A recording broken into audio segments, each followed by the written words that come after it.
अध्याय 9 राजविद्या म्हणजेच समर्पण. वेद हे सर्वात जुने की जे संस्कृतमध्ये लिखित आहे आणि ते सर्वात अवघड कळण्याला, म्हणून हा वेदाचा धर्म हा एक बीचा प्रकार आहे आणि त्या बीपासून तयार झालेल्या झाडाचं फळ म्हणजे गीता.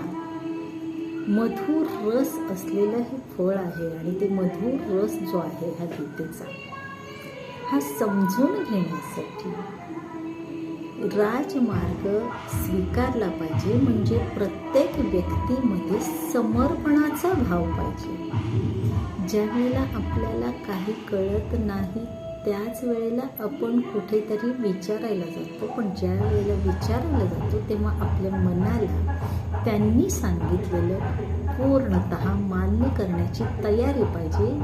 याचाच अर्थ त्या ठिकाणी आपण समर्पण केलं पाहिजे आणि अशा पद्धतीने समर्पित जीवन असेल तरच योग्य दिशा मिळते आणि यश प्राप्त होतं.